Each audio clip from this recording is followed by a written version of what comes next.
नमस्कार, बहुत स्वागत है आप सभी का। आप मुझे न्यूज़ 18 इंडिया के डिजिटल प्लेटफॉर्म पर देख रहे हैं। मैं हूं आपके साथ जया मिश्रा। रैंप पर चलती महिलाएं, पारंपरिक कोसा सिल्क की साड़ियां और तालियों की गूंज, चेहरे पर आत्मविश्वास की मुस्कान। ये सिर्फ एक फैशन शो नहीं है, ये एक बदलाव की कहानी है। ये कहानी है बस्तर की उन महिलाओं की जिनकी जिंदगी कभी हिंसा और नक्सलवाद के साए में थी, लेकिन आज वही महिलाएं आत्मविश्वास के साथ रैंप पर चलती हुई आपको दिखाई दे रही हैं। छत्तीसगढ़ की राजधानी रायपुर में स्वदेशी फैशन शो का आयोजन किया गया। सुकमा जिले की 9 महिलाएं नक्सली जो कि मुख्य धारा से जुड़ने के बाद अब अपना कॉन्फिडेंस बढ़ा रही हैं, भविष्य अपना संवार रही हैं। रैंप वॉक करती हुई ये वही महिलाएं हैं। इन महिलाओं ने छत्तीसगढ़ के पारंपरिक कोसा सिल्क और हथकरघा से तैयार परिधानों को पहनकर फैशन शो में हिस्सा लिया, जिससे लोगों ने काफी सराहा है। जैसे ही ये महिलाएं रैंप वॉक पर पहुंची, पूरा माहौल तालियों से गूंज उठा। इनके लिए ये पल इसलिए भी बहुत खास था क्योंकि ये पहली बार राजधानी रायपुर पहुंची थी। शायद पहली बार इतने बड़े मंच पर अपने हुनर और आत्मविश्वास के साथ सामने भी आई हैं। छत्तीसगढ़ की पहचान सिर्फ यहाँ की संस्कृति और आदिवासी परंपराओं से नहीं है, यहाँ की हथकरघा परंपरा भी सदियों पुरानी है। क्या आपको याद है अमित शाह का वो बयान जब उन्होंने लोकसभा में नक्सली हिंसा से प्रभावित एक लड़की के बारे में चर्चा की थी और उसके बारे में बताते हुए कहा था कि जब बच्ची को नेल पॉलिश दी गई तो वो लगाते लगाते रो उठती है। जब उससे सवाल पूछा गया कि क्यों रो रही है तो उसने बताया कि 7 साल की उम्र में उसे नक्सली उठा ले गए, तब से वो पैंट शर्ट में घूम रही है। उस बच्ची ने यह भी बताया कि जीवन को उसने कभी वैसे महसूस नहीं किया जैसा अब वो महसूस करती है। अमित शाह का ये बयान आपको सुनवाते हैं। किसी नक्सली बच्ची को नेल पॉलिश देते हैं तो लगाते लगाते रो पड़ती है। इसके ट्यूटर उसको पूछते हैं क्यों रो रही हो, कि पहली बार मैंने जीवन में नेल पॉलिश लगाया है, 7 साल की थी, ये मुझे उठा ले गए, तब से पैंट शर्ट और बूट में घूम रही हूं, मैंने जीवन को कभी देखा नहीं।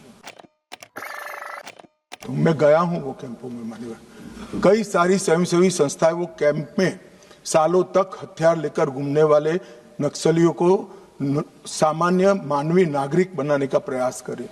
वहां जाते हैं साहब, आंख में आंसू हो जाए ऐसे दृश्य खड़े होते हैं। किसी नक्सली बच्ची को नेल पॉलिश देते हैं तो लगाते लगाते रो पड़ती है। इसके ट्यूटर उसको पूछते हैं क्यों रो रही हो, कि पहली बार मैंने जीवन में नेल पॉलिश लगाया है, 7 साल की थी, ये मुझे उठा ले गए, तब से पैंट शर्ट और बूट में घूम रही हूं, मैंने जीवन को कभी देखा नहीं। मान्यवर लिपस्टिक लगाते लगाते वो रो पड़ते, मेहंदी हाथ में लगती है, उनकी खुशी का कोई ठिकाना नहीं रहता। वहां पर बस्तर में मान्यवर साप्ताहिक बाजार लगते हैं, उनके माँ बाप को मिलने के लिए ले जाते हैं। खुद तो माँ बाप के आशीर्वाद लेते हैं और नए जीवन की कुछ लोग माँ बाप को पीटने लगते हैं, क्यों दे दिया हमने नक्सलियों को, हमारा जीवन बर्बाद कर दिया। 25-25, 30-30 साल तक न पढ़े न लिखे, निरक्षर रहे, खाना नहीं मिला, पशुओं की तरह दौड़ते रहे, ना रात देखा ना दिन देखा, पूरा जीवन इनका तबाह हो गया। और जिसको भी ये नक्सलवादी हिंसा अन्याय का सामना लगती है, मेरे सबसे करबद्ध निवेदन है, एक कैंप में जाकर 2 रात बिताइए, आपको मालूम पड़ेगा ये नक्सलवादियों ने क्या किया। नक्सली एरिया में सरकार कई तरीके के कार्यक्रम चलाती है ताकि ज्यादा से ज्यादा लोगों को मुख्य धारा से जोड़ने का काम हो।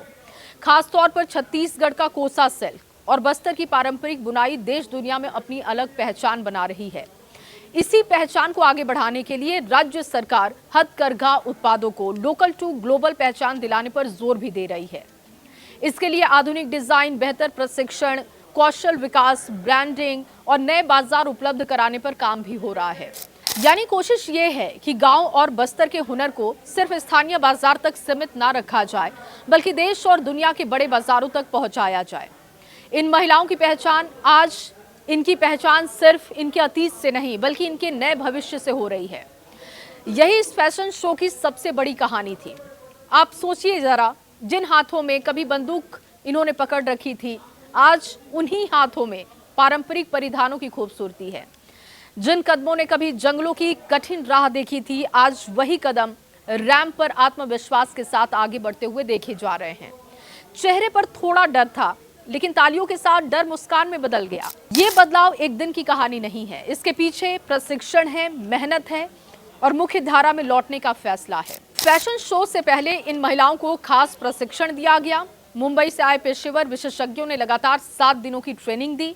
इन्हें बताया गया कि आपको रैंप पर कैसे चलना है, कैमरे के सामने कैसे आपको आत्मविश्वास के साथ बात करनी है, किस तरीके की वेशभूषा आपको पहननी है, ग्रूमिंग कैसे आपकी होगी और सबसे खास बात कि माइक पर बिना झिझके आपको बात कैसे करनी है।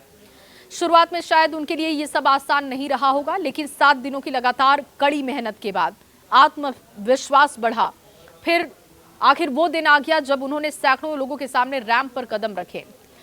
इस मौके पर छत्तीसगढ़ के मुख्यमंत्री विष्णुदेव साय ने भी इस फैसले और कदम की सराहना की, महिलाओं के साथ संवाद किया।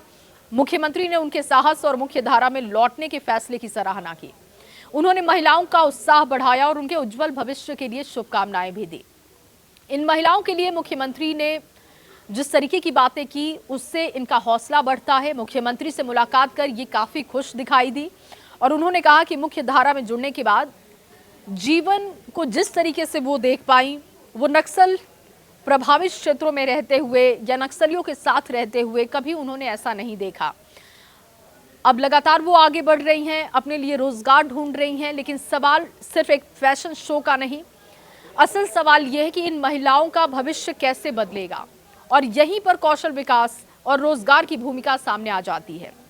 सरकार की ओर से चलाए जा रहे कौशल विकास कार्यक्रम का मकसद आत्मसमर्पित लोगों को समाज की मुख्य धारा से जोड़ना, उन्हें आत्मनिर्भर बनाना है, क्योंकि किसी व्यक्ति को सिर्फ पुराने रास्ते से हटाना काफी नहीं होता। जरूरी ये भी हो जाता है कि उसे आगे बढ़ाने के लिए नया रास्ता क्या दिया जाए, उन्हें कौन सा हुनर दिया जाए, रोजगार के कैसे अवसर मुहैया कराए जाए और सम्मान के साथ उन्हें कैसे जीने का मौका दिया जाए। बस्तर को लंबे समय तक देश में नक्सल हिंसा के लिए जाना गया, लेकिन बस्तर की पहचान सिर्फ हिंसा नहीं है। बस्तर की अपनी समृद्ध एक संस्कृति है। यहाँ की कला बहुत वृहद है। सबसे बड़ी बात कि यहाँ के लोगों का हुनर उनकी अपनी पहचान है। आज जब आत्मसमर्पित महिलाएं इसी सांस्कृतिक विरासत को अपने पहनावे के जरिए देश के सामने पेश कर रही हैं, तो तस्वीरें बदलती हुई दिखाई दे रही हैं। 7 दिन की ट्रेनिंग, रैंप पर पहला कदम, सामने बैठे दर्शक और फिर तालियों की गड़गड़ाहट। ये पूरा सफर कुछ मिनटों का नहीं था। वैसे रैंप पर चलने वक्त ये कुछ मिनटों का ही समय था, लेकिन इनके लिए इसमें इनके बदलाव की कहानी छिपी थी। इन महिलाओं के लिए इसकी अहमियत बहुत बड़ी थी, क्योंकि ये रैंप वॉक उनके लिए सिर्फ फैशन शो नहीं था, ये उनके बदलाव की कहानी थी, ये उनके आत्मविश्वास की कहानी थी, ये सम्मान के साथ आगे बढ़ने की कहानी थी।